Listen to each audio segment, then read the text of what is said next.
मु आपणक माध्यम मानवर मंत्री जानिया चाहूँगी सरकार कामधेनु योजना करचंती। कामधेनु योजना रे देशी गाई दबार व्यवस्था मध्य करचंती बोली मंत्री महोदय तांको उत्तर रे कहिसंती एवं एथिरे चाषी मानकर आर्थिक सामाजिक उन्नति होची बोली कहिसंती।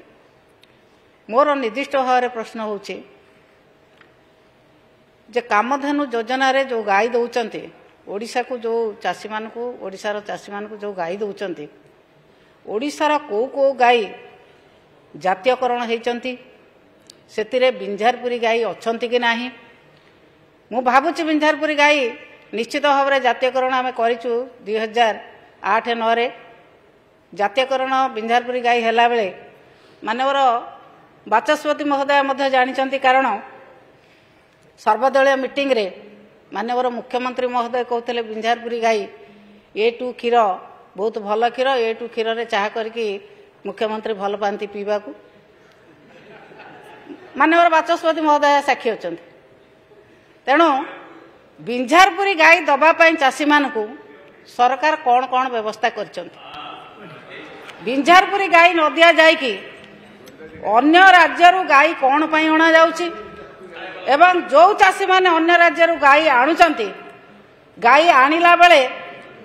जेतिकी क्षीर दउची जदि 5 लिटर क्षीर दउची मासे परे 2 लिटर होउची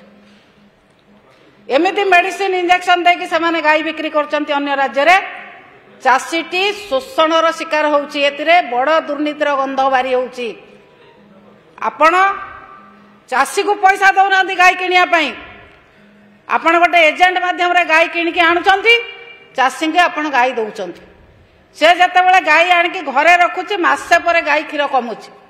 चाषी शोषणर शिकार होउची। मोर निर्दिष्ट प्रश्न ओडिशार जो जो गाई जातीयकरण होइचंती विशेष कर बिंझारपुरी गाई आपण प्रत्येक चाषी को देबे कि ए देशी गाई रो ब्रीड को अधिक प्रोत्साहन दवा पई कौन कौन व्यवस्था सरकार करिसंती। एवं आ गोटे कथा होची भाई माने बहुत ताली मारुचंती सरकार बहुत भल काम करचंती एवं केते जगह रे देखा जाउची जो गाई बोझे गाड़ी के अटके की विभिन्न धर्म ना रे विभिन्न स्लोगान दिया जाउची विभिन्न कथा करा जाउची किंतु मोर निर्दिष्ट भाव प्रश्न जो गाई ठू आमे क्षीर खाउचंती जो गाय के आमे चाष काम रे लगाउचंती से गाय बुढ़ा बुढ़ी हो गला परे सरकार ताकू कोठी रखुचंती की व्यवस्था करिसंती एवं बुढ़ा बुढ़ी गाय के बिक्री न करिवा पई सरकार कौन व्यवस्था करिसंती निर्दिष्ट भाव में उत्तर देबे कि माननीय मंत्री। बाचस्पति महोदय माननीय विधायिका जो प्रश्न कले जे देशी गाईर सुरक्षा पाई बा बिंझारपुरी गाईर सुरक्षा पाई सरकार कौन करछथि विशेष करी आमे जदि देखिबा हमर कहूच मैडम गोटे गोटे कहबी ना आपण बिंझारपुरी गाई बा A2 मिल्क को आमे प्रायोरिटी देइचे A2 मिल्क रो चाहिदा वर्तमान बढ़ीची देशी गाईर सुरक्षा पाई वर्तमान सरकार योजना करिसंती गोटे योजना जोटा कि आमे करिचे गोशाला माध्यम रे देशी गाईर वंश वृद्धि एवं तांकर सुरक्षा पाई सरकार स्वतंत्र भाव योजना करिसंती एवं जो माने 50 ठू आरंभ करी 150 पर्यंत देशी गाई रखिबे तांकर सुरक्षा करिवे 52 लाख टंका पर्यंत सरकार सपोर्ट करूचंती मोहन माझी सरकार एवं गोटे देशी गाईर मु कहि sir madam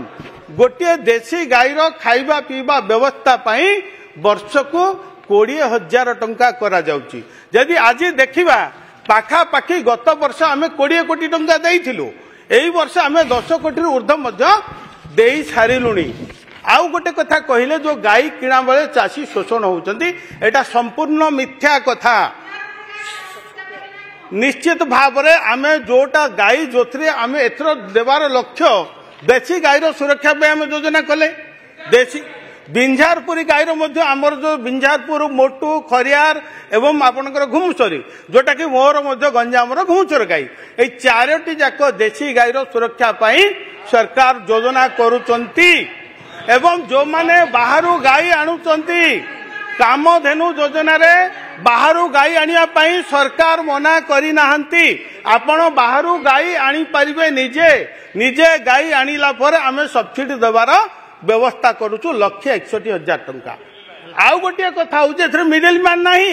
एथिले national development diary board जोटा कि एनडीडीबी सहित आमर चुक्तिनामा है एमयू साइन है जो गाई आसबे गोटे जगार रे से 15 दिन पर्यंत रखा एवं निजे चाषी जीव तार चॉइस रे गाई से निजे चॉइस करी आनिबो जो गाई नो मिडिल मैन एवं जो गाई जदि से चॉइस नहला से गाई को से पुणी रिटर्न नेवार व्यवस्था कराई एवं आप जानी खुशी हे गोटे कथा जे घुमुसर गाई देशी गाई रो जो विभिन्न रही आज ओमफेड ओडिशा रे सशक्त होउची ओमफेड को आमे पुणी ताकू रिवाइज करिचु आज श्रीमंदिर रे जगन्नाथ कृपारू 1 टन घिओ डेली श्रीमंदिर जगन्नाथ सेवार लगुची ओमफेड घिओ तेणु निश्चित भाव में कौन अनियमितता नहीं आगुरु मिडिल मैन थिले आगुरु निर्दिष्ट लोक पाखक योजना जाऊला निर्दिष्ट लोकंकर घरे योजना रोला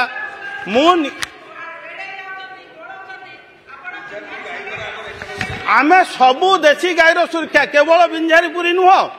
आमर गाई होची आमर ओडिया अस्मिता आमर धर्म सहित संस्कृति सहित जड़ित तेणु गोमातार जी सेवा करने सहित गो सुरक्षा करिबो सनातन धर्म रक्षा हब एवं निश्चित भाव में समस्त देशी गाई को आमे सुरक्षा देवार व्यवस्था करिछु।